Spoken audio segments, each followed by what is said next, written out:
आपके माध्यम से इस सरकार से पूछना चाहता हूं, 11 साल से इस देश में ट्रंप की सरकार तो है नहीं, न बराक ओबामा की सरकार है, न प्रधानमंत्री जी की कौन सी लोकप्रियता है कि ईवीएम से चुनाव कराएंगे तो लोकप्रियता कायम रहेगी, बैलेट से चुनाव कराएंगे तो लोकप्रियता खत्म हो जाएगी। अरे भैया ये गड़बड़ी पे बात हो रही है। गड़बड़ी मेरा समय चला जा रहा है, सुप्रीम कोर्ट के पास है। सर मेरा टाइम जा रहा है। सर विषय पर बोलिए। सर विषय पर बोल रहा हूँ सर। नहीं, विषय पर नहीं बोल रहे हैं। विषय ऐसे तो फिर बात नहीं हो पाएगी। नो, ठीक है सर, ऐसे बात नहीं हो पाएगी। आप हमारा टाइम खराब कर रहे हैं। विषय पर बोलिए, समय जा रहा है, please come on the subject. Delhi के अंदर बड़े पैमाने पर वोट काटे गए और चुनाव में खुलेआम गड़बड़ियां की गई। अब बात करते हैं बिहार में। सर, बिहार में आपने अचानक कहा पूरे राज्य का एसआईआर होगा। एसआईआर आपने कराया, करीब करीब 65 लाख वोट काट दिए वहां पे। और मान्यवर, मैं आपके सामने कुछ विधानसभाओं की सूची पढ़ना चाहूंगा। मोतिहारी में 54,000 वोट काट दिया, बीजेपी 13,000 वोट से जीती। गोपालगंज में 66,000 वोट काट दिया, बीजेपी 28,000 वोट से जीती। संजय जी, बरौली में 46,000 वोट काट दिया, बीजेपी 12,000 वोट से जीती। अनमोल में 37,000 वोट काट दिया, बीजेपी। ये सारी चीजें सुप्रीम कोर्ट में नहीं जाएगी रिकॉर्ड पे, प्लीज। नहीं, मेरा सारा समय चला जा रहा है सर। आप विषय पर बोलिए। जो चीज सब जुडिस है उसके बारे में honourable chairman has made it clear, please. Election में ऐसे गड़बड़ियां होते हैं, उसको क्या करना चाहिए ये बता रहे हैं। ये सारे कंप्लेन माननीय एलओपी सुप्रीम कोर्ट के पास है। ये सब जुडिस मामला है, इस पर मैं अलाउ नहीं करूंगा। ऑलरेडी चेयरमैन ने कह दिया। माननीय संजय सिंह, आपका समय जा रहा है। आप माननीय सर, आप बोलने ही नहीं दे रहे हैं। फिर ऐसे बोलने नहीं दे रहे हैं आप कानून। सर, चुनाव की गड़बड़ियों के बारे में नहीं बोलेंगे, आप संवैधानिक मर्यादाओं, चुनाव की गड़बड़ियों के बारे में नहीं बोलेंगे, चेयर पर आरोप करेंगे। ये आपको फ्रीडम है, आप कुछ भी कह सकते हैं नियम कायदे के बाहर जाकर के। और सर, दूसरी बात सर, प्लीज, ईवीएम का इस्तेमाल देश के अंदर शुरू हुआ, प्लीज। और जब ईवीएम का इस्तेमाल शुरू हुआ अपनी जगह बैठे, तो देश में तमाम बहस शुरू हुई। और ईवीएम के ऊपर सबसे पहला किसी ने सवाल उठाया तो उस व्यक्ति का नाम है जीवीएल नरसिम्हा। उन्होंने बाकायदा किताब लिखी है कि लोकतंत्र के ऊपर खतरा है ये ईवीएम, और उसके बारे में लाल कृष्ण आडवाणी जी ने उनकी किताब के प्रशंसा करते हुए और ईवीएम पे सवाल होते हुए, अब इस पे भी समस्या है, इस पे भी। तो उस पे पूरा ईवीएम के ऊपर सबसे पहले इन लोगों ने सवाल उठाया। ईवीएम किन किन देशों में था और कहां कहां बैन हो गया, मैं पढ़ के बता दे रहा हूं। जिन जिन देशों में बैन हो गया, जर्मनी में, नीदरलैंड में, आयरलैंड में, यूके में, फ्रांस में, पुर्तगाल में, इटली में, ऑस्ट्रेलिया में, नॉर्वे में, कनाडा में, बेल्जियम में, साउथ कोरिया में, इन तमाम देशों में ईवीएम था। ईवीएम बंद हो गया, लेकिन मुझे एक मन में शंका होती है जो आपके माध्यम से उधर बैठे हुए लोगों से पूछना चाहता हूं। प्रधानमंत्री जी का आप बहुत गुणगान करते हैं, आप कहते हैं प्रधानमंत्री जी बहुत लोकप्रिय हैं, प्रधानमंत्री जी की लोकप्रियता चमक रही है, वो महामानव हैं, विश्व गुरु हैं। तो ये कौन सी लोकप्रियता है प्रधानमंत्री जी की कि भाई प्रधानमंत्री जी की कौन सी लोकप्रियता, या दोनों में अगर लोकप्रियता कायम है तो बैलेट से चुनाव करा लो, उसमें भी पता चल जाएगा कितने लोकप्रिय है प्रधानमंत्री जी, कितनी लोकप्रिय है भारतीय जनता पार्टी, कितने लोकप्रिय हैं आप लोग, ये आपको पता चल जाएगा। दूसरी बात मान्यवर, आपने अभी मैंने सुना कि डिटेंशन सेंटर बनाएंगे घुसपैठियों के लिए, और यह कहा गया कि इस पूरी चुनाव की प्रक्रिया के तहत जो लोग पकड़े जाएंगे घुसपैठिए, उनको उस डिटेंशन सेंटर में रखा जाएगा। अब बाइडेन की सरकार है, यहां पर प्रधानमंत्री नरेंद्र मोदी जी हैं और गृह मंत्री अमित शाह जी हैं। आपने 11 साल में कितने घुसपैठिए हिंदुस्तान से भगाए, इसके बारे में आंकड़ा दीजिए सदन को आप जानकारी दीजिए।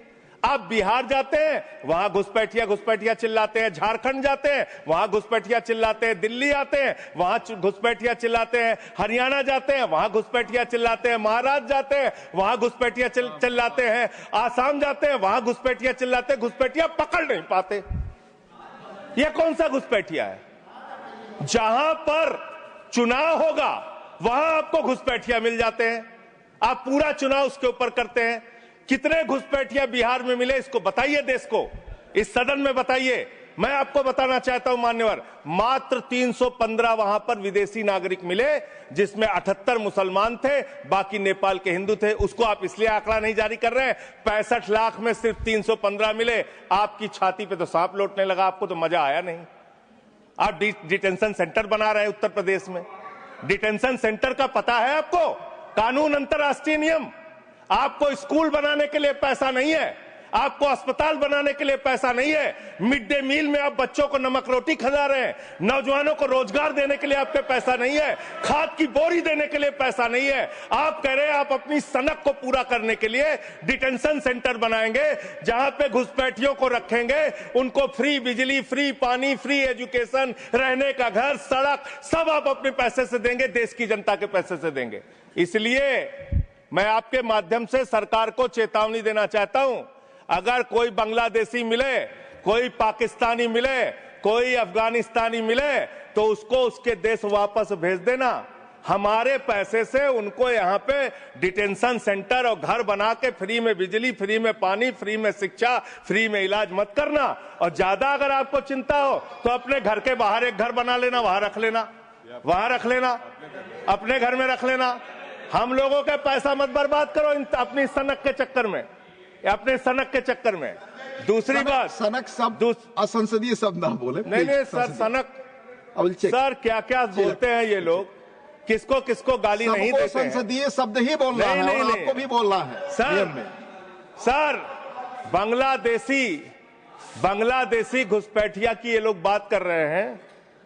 लश्कर तोयबा का आतंकवादी इनके माइनॉरिटी मोर्चा का अध्यक्ष था जम्मू कश्मीर में।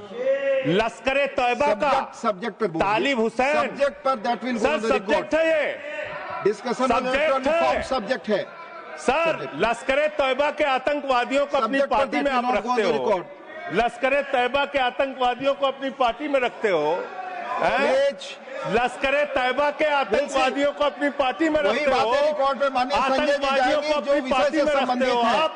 आप यहाँ पे खाली देश का माहौल बिगाड़ना चाहते हो। मान्यवर, अभी उत्तर प्रदेश में चल रहा है SIR। उत्तर प्रदेश में अभी हमारी मीटिंग हुई वहां के मुख्य निर्वाचन अधिकारी से। वो कह रहे हैं 18% वोट काटे जाएंगे, करीब करीब 3 करोड़ वोट हमारे प्रदेश में काटे जाएंगे। और कैसे काटे जा रहे हैं? प्लीज संजय जी आप इधर बोलिए, चेयर की तरफ। क्या करना चाहते हैं आप? आपस में बहस कराइए सर, उनको खड़ा कीजिए, सर उनको खड़ा कीजिए, बहस कराइए। आप बोले कोई चीज जानते। हमारी मीटिंग हुई सर, हमारी पार्टी के प्रतिनिधि गए, वहां कहा गया 18% वोट काटे जाएंगे। क्या इस सदन की चिंता नहीं होनी चाहिए? उत्तर प्रदेश में आप 3 करोड़ वोट काटेंगे, 3 करोड़ वोट काटेंगे। आपने रामपुर के अंदर एक 80 साल की बूढ़ी महिला, सर मैं मिलने गया, आपको दर्द बताना चाहता हूं, 80 साल की बूढ़ी महिला। बैठ जाइए, बैठ जाइए, बैठ जाइए। आप लोग फालतू बोलते रहते हो। पर ही बोले वही रिकॉर्ड पे जाएगा। लश्कर तैयबा के आतंकवादियों को अपनी पार्टी में रखते हो तुम लोग। कमेंट नहीं कर सकते। लश्कर तैयबा के आतंकवादियों को रखते हो अपनी पार्टी में। सर रामपुर में एक बूढ़ी महिला 80 साल की, उसका नाम है नूर जहां। सदन को उसकी चिंता सुननी चाहिए। उसने अपने 2 बेटे जो कुवैत में रहते हैं उनका फॉर्म भर दिया। उस 80 साल की बूढ़ी महिला नूर जहां के ऊपर मुकदमा हो गया सर, जबकि चुनाव आयोग का नियम कहता है कि अगर कोई आपका हिंदुस्तानी बच्चा विदेश में रहता है, उसका भी मतदाता हिंदुस्तान में वो बन सकता है। मां ने फॉर्म भरा, आपने धन्यवाद संजय जी। अरे सर हमारी पार्टी में से, अरे हमारी पार्टी में से 1 मिनट ले लीजिए। ऑलरेडी मेरे पार्टी का समय है, 1 मिनट अधिक दिया सर। मैं दल का नेता हूं, मेरे पास अधिक दिया सर, मैं पार्टी का नेता हूं, मेरे पास टाइम है। ऑलरेडी 1 मिनट अधिक दिया टाइम है सर। आपने लिखकर पहले नहीं दिलवाया। तो हम टाइम हमारे में से काट लीजिएगा, हमारे में से टाइम काट लीजिएगा। आप जल्दी बोलिए। 1 मिनट मुझे और दीजिए। आप 1 मिनट में कंक्लूड सर।